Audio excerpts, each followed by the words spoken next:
भविष्य के सभी अध्यापक साथियों का सरकारी अध्यापक चैनल पर हार्दिक स्वागत है। दोस्तों, आप में से बहुत सारे स्टूडेंट यूपी टेट की तैयारी करने के लिए कोचिंग पढ़ रहे होंगे। बहुत सारे स्टूडेंट्स ने बुक्स खरीद ली होंगी और बहुत सारे स्टूडेंट्स ने ऑनलाइन कोर्स परचेज कर लिए होंगे, लेकिन फिर भी रिजल्ट नहीं आता, फिर भी बहुत सारे स्टूडेंट्स फेल हो जाते हैं। इसका केवल एक ही वजह है, वो है सिलेबस के अनुसार पढ़ाई न करना।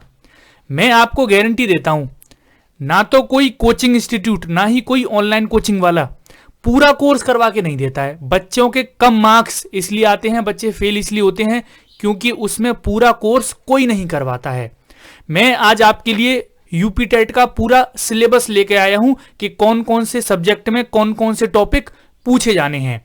ये जो पीडीएफ है इसका मैं अपने टेलीग्राम पर डलवा दूंगा, सरकारी अध्यापक पर, उसको ज्वाइन कर लें, वहां से इसका प्रिंट निकलवाएं इसको, या फिर अपनी नोटबुक में नोट कर लें। इसमें से जो टॉपिक आपका क्लियर होगा उस टॉपिक पर टिक लगाते जाएं, उसी के अनुसार तैयारी करेंगे और क्वेश्चंस भी इसी से आएंगे। चलिए मैं आपको एक एक करके सिलेबस बता देता हूं। ये आप देख सकते हैं यूपी टेट 2021 के लिए सिलेबस जारी कर दिया गया है। अगर आपको नहीं पता है तो मैं बता देता हूं, इसी सिलेबस के अनुसार आपका एग्जाम पैटर्न बनाया जाएगा और आपके पेपर में जो 5 सब्जेक्ट हैं उसमें कौन कौन से टॉपिक पूछे जाने हैं उन्होंने ये भी डिसाइड कर दिया है। देखिए, बाल विकास एवं शिक्षण विधियों में सबसे पहला ही पोर्शन आपका बाल विकास का रहता है। अच्छा, जिसको नहीं पता है वो मैं बता देता हूं, यूपी टेट के लिए बाल विकास का कोर्स तो हमारा चल रहा है। डेली शाम को 8 बजे क्लास आती है बाल विकास की, और जिसमें हम 10 से 12 वीडियोस, 10 से 12 टॉपिक्स कवर कर चुके हैं और बिल्कुल सेम टू सेम सिलेबस के अकॉर्डिंग ही चल रहे हैं। तो यूपी टेट की प्लेलिस्ट में जाइए, वहां से इस प्लेलिस्ट को देखिए, वहां पर हमारी क्लास चल रही है। यूपी टेट में सबसे पहले जैसे अगर बाल विकास आता है तो बाल विकास में क्या क्या पढ़ना है आपको, वो आपको पता होना चाहिए। जैसे बाल विकास का अर्थ क्या है, इसकी आवश्यकता, उसके क्षेत्र क्या है। अब बाल विकास के क्षेत्र कोई नहीं पढ़ाता है, बाल विकास पढ़ाएगा सीधी डेफिनेशन, सीधी बाल विकास की अवस्थाएं, इस तरह से पढ़ाते हैं कोचिंग संस्थानों में, चाहे ऑनलाइन हो चाहे ऑफलाइन। लेकिन हमने अपने कोर्स में बाल विकास के क्षेत्र भी बताए हैं, इसकी आवश्यकता क्यों है वो भी बताया है, मनोवैज्ञानिकों की परिभाषा भी बताई है। इसके अलावा शारीरिक विकास, मानसिक विकास, संवेगात्मक विकास, ये सारी चीजें हमने अलग अलग बताई हैं, तो ये भी आपको पढ़नी है। इसके अलावा सृजनात्मक क्षमता का विकास भी बालक में कैसे होता है, अभिव्यक्ति क्षमता का विकास बालक में कैसे होता है, वो भी आपको पढ़ना है। इसके अलावा बाल विकास को जो प्रभावित करने वाले आपके कारक हैं, वंशानुक्रम और वातावरण, ये 2 टॉपिक हैं अलग अलग, ये भी आपको पढ़ने हैं। ये बाल विकास का छोटा सा पोर्शन होता है। इसके बाद अधिगम वाला सेक्शन आ जाता है कि अधिगम में आपको क्या क्या पढ़ना है। तो जैसे अधिगम का अर्थ क्या है, इसको प्रभावित करने वाले कारक क्या हैं, अधिगम की प्रभावशाली विधियां कौन सी हैं, ये ना तो आपको किसी कोचिंग संस्थान में मिलेगा, ना ही आपको किसी ऑनलाइन या फिर ऑफलाइन कोचिंग में मिलेगा। आप हमारा अभी जाकर तुरंत कोर्स देख लीजिए, जिसकी प्लेलिस्ट में जाकर, वहां पर मैंने आपको इससे प्रभावित करने वाले कारक भी बताए हैं, अधिगम की प्रभावशाली विधियां भी एक अलग सी वीडियो बनाई है ना। तो ये भी आपको पढ़ना है। अधिगम के लिए आप थॉर्नडाइक का नियम पढ़ लेते हो, थॉर्नडाइक का सिद्धांत पढ़ लेते हो, तो वो आपको पढ़ना ही है। और इसके प्रमुख सिद्धांत जैसे थॉर्नडाइक का सिद्धांत है, पावलव का सिद्धांत है, स्किनर का सिद्धांत है। अच्छा, अभी हमारा स्किनर का सिद्धांत हमने पढ़ लिया है, थॉर्नडाइक पावलव भी पढ़ लिया है, कोहलर भी हमने पढ़ लिया है। अब हम जीन प्याजे को शुरुआत करने वाले हैं। आप देख सकते हैं बिल्कुल टू द पॉइंट हम सिलेबस के अकॉर्डिंग ही चल रहे हैं। इसके बाद हम वाइगोत्स्की का सिद्धांत पढ़ेंगे और फिर अधिगम में जो वक्र होते हैं हम उनको भी पढ़ेंगे, अर्थ एवं इसके प्रकार भी पढ़ेंगे। इसमें अधिगम में एक पठार होता है, वो भी एक अलग से चैप्टर है। तो ये सारी चीजें भी हम पढ़ेंगे आगे। तो यही सारी चीजें आपको पढ़नी है, इसको नोट कर जरूर कर लीजिएगा, ठीक है। और वैसे इसका पीडीएफ में डलवा दूंगा। एक अलग से पोर्शन है, एक अलग से सेक्शन है शिक्षण विधाओं का, ये कोई नहीं करवाता है, ये हम पूरा करवाएंगे आपको, बिल्कुल पूरा कोर्स करवाएंगे।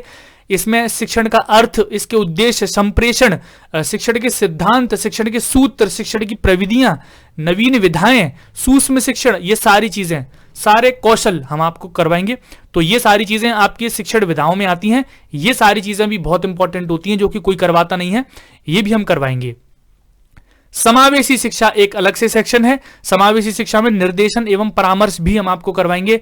इसमें बहुत सारी चीजें हैं, शिक्षण सामग्रियां हैं, उपकरण हैं, विधियां हैं, टीएलएम है और अपवंचित बालक हैं जो भी किसी भी क्षेत्र से हो सकते हैं, दृष्टिबाधित, श्रवण बाधित, वाक बाधित, मानसिक दक्षता, सारी चीजें हम इसमें करवाएंगे और यही सारी चीजें आपको पढ़नी है। इसको समावेशी जो बच्चे होते हैं उनको अधिगम जानने के लिए कुछ आवश्यक टूल्स और तकनीकें होती हैं, वो भी आपको पढ़नी होती हैं, और कुछ विधियां होती हैं जैसे ब्रेल लिपि के बारे में आप पढ़ते हैं, वो भी आपको पढ़नी है। निर्देशन एवं परामर्श, इसके लिए अलग से हम वीडियो बनाएंगे, तो ये भी आपको पढ़ना है, इंपॉर्टेंट है। और ये चीजें कोई नहीं करवाता है आपको, ये कुछ संस्थाएं हैं, कुछ विभाग हैं परामर्श देने वाले, इनको कोई नहीं करवाता है, हम इनको कंप्लीट करवाएंगे, ठीक है। इसके बाद देखिए जैसे मनोविज्ञान शाला उत्तर प्रदेश प्रयागराज, कब इसकी स्थापना की थी, क्या इसका कार्य है, सारी चीजें हम करवाएंगे, ठीक है। और जिला चिकित्सालय कौन से होते हैं, मंडलीय मनोविज्ञान केंद्र कौन से होते हैं, पर्यावरण निरीक्षण तंत्र कौन से होते हैं, जिला शिक्षा एवं प्रशिक्षण संस्थान जो आपका डाइट है उसके बारे में थोड़ी सी इंफॉर्मेशन आपको देंगे। तो यही सारी चीजें भी आपके एग्जाम में आने वाली हैं। इसके अलावा सरकारी और कुछ गैर सरकारी संगठनों के बारे में आपको जरूर पढ़ना है, समुदाय और विद्यालय की सहयोगी समितियों के बारे में पढ़ना है ना। अच्छा, ये कुछ संस्थाएं और विभाग हैं, इनके बारे में जरूर पढ़िएगा, ठीक है। कुछ 4-5 वीडियोस में हम 4-5 वीडियो नहीं लगेंगे, 2 से 3 वीडियो में हम पूरी सीरीज को इसको कंप्लीट कर देंगे। अभी हमारा कोर्स चल रहा है, ठीक है। अधिगम और अध्यापन ये अलग से है, इसमें प्रेरणा, देखिए अधिगम और भी सारी चीजें हैं, ये कुछ बहुत नई चीजें हैं जो जोड़ी गई हैं। जैसे एक बच्चा समस्या समाधानकर्ता के रूप में कैसे होता है, एक बच्चा वैज्ञानिक के रूप में कैसे होता है, ये सारी चीजें हैं, क्रियाकलाप, ये सारी चीजें आपको पढ़नी है। इसके अलावा आपका ये सीडीपी का कोर्स जो सिलेबस है वो कंप्लीट हो जाता है। सीडीपी में आपको केवल यही चीजें पढ़नी है। इसके अलावा बच्चे क्या करते हैं कि बहुत सारी चीजें अलग से पढ़ रहे हैं, है ना, बहुत सारी चीजें अलग से पढ़ रहे हैं, बहुत सारे टॉपिक हैं जो केवल सी टेट में पूछे जाते हैं, जो केवल सुपर टेट में पूछे जाएंगे, उनको भी यूपी टेट के लिए पढ़ रहे हैं। तो ऐसा नहीं करना है आपको, ठीक है। ऐसे ही हिंदी का है, हिंदी का पूरा सिलेबस जरूर देखिएगा। मैं आपको हिंदी का ये सारी चीजें टेलीग्राम पे अभी डलवा देता हूं मैं, आप वहां से डाउनलोड कर लीजिएगा, ठीक है।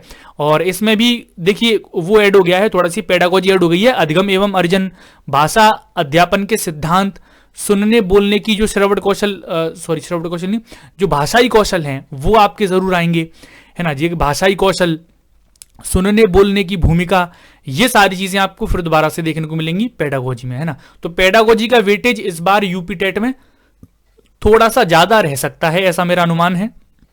ये इंग्लिश का सिलेबस है पूरा, ये भाषा 2, और ये पूरा संस्कृत का सिलेबस है, जिसके पास संस्कृत है वो इसको देखिएगा। भाषा विकास का अध्यापन ये सारी वो है, ये गणित का है ना, इसी के अनुसार पढ़िएगा। गणित में संख्याएं, संख्याओं का जोड़ घटाना गुणा भाग, लघुत्तम समापवर्त्य, महत्तम समापवर्त्य, भिन्नों का जोड़ घटाना गुणा भाग, है ना। मैथ्स की क्लासेस भी आपकी दिन में 12 बजे आती है, सर लेते हैं, नमन सर। तो इसके अलावा प्रतिशत, लाभ हानि, ये सारी चीजें वो करवा देंगे आपको, ठीक है, सारी चीजों की प्रैक्टिस करवा देंगे। और गणित में पेडागोजी भी थोड़ी सी ऐड कर दी गई है, यूपी टेट में जरूर आएगी, है ना। तो इस बात का विशेष ध्यान रखना कि 2 से 3 प्रश्न इस बार नहीं आएंगे हर एक सब्जेक्ट में, इस बार हर एक सब्जेक्ट में ज्यादा प्रश्न आ सकते हैं, ठीक है। पर्यावरण अध्ययन में आपको परिवार, भोजन, स्वास्थ्य, स्वच्छता, आवास, पेड़ पौधे, जंतु, ये सारी चीजें ईवीएस में कवर करूंगा, मेरा सीडीपी का कंप्लीट हो जाएगा तब, ठीक है। 10 से 12 या फिर 20 दिन लग सकते हैं सीडीपी कंप्लीट होने में। सीडीपी कंप्लीट होगा वैसे ही फिर मैं ईवीएस कराना स्टार्ट कर दूंगा, ठीक है। और मैथ्स तो आपका चल ही रहा है, तो यूपी टेट की पूरी तैयारी करवा देंगे। और जिसको नोट्स चाहिए वो हमारे जो नंबर है दिया है यूपी टेट के लिए 8445938796, है ना। तो इस नंबर पर व्हाट्सएप करके नोट्स ले सकता है, आपसे कुछ फीस ली जाएगी, ठीक है। चलिए, ये आपका हो गया। अब ये है पेपर 2 के लिए, ये पेपर 2 के लिए है, इसको भी मैं डलवा दूंगा, ठीक है। तो सारी चीजें आप देख लेना। बाल विकास की शिक्षण विधियों का दिया है यहाँ पर, है ना। तो ये पूरा आपका सिलेबस है, इसी सिलेबस के अकॉर्डिंग ही पेपर बनाया जाएगा। जब आप किसी भी राइटर की बुक्स खरीदें या फिर तैयारी शुरू करें तो इस सिलेबस के अनुसार ही करना, ठीक है। ऐसा कोई चीज मत पढ़ लेना जो सिलेबस में नहीं है, क्योंकि कुछ कुछ चीजें चेंज होती रहती हैं। तो इस बार भी मुझे लग रहा है कि पेडागोजी थोड़ी सी ज्यादा आ सकती है, कुछ टॉपिक्स इसमें से हटा दिए गए हैं सीडीपी में भी, और ईवीएस में कुछ टॉपिक्स ऐड कर दिए गए हैं, तो उसके हिसाब से ही पढ़ना। तो दोस्तों ये सिलेबस है आपका नया यूपी टेट का, जब रिलीज किया गया है। और अभी क्या चल रहा है, अप्रैल, इसके नेक्स्ट मंथ में आप इसके फॉर्म भरेंगे, फिर 1 मंथ का गैप है, उसके बाद आपका एग्जाम है। तो अभी से तैयारी करना स्टार्ट कर दीजिए। मिलता हूं आपसे नेक्स्ट वीडियो में, अभी के लिए इतना ही, धन्यवाद।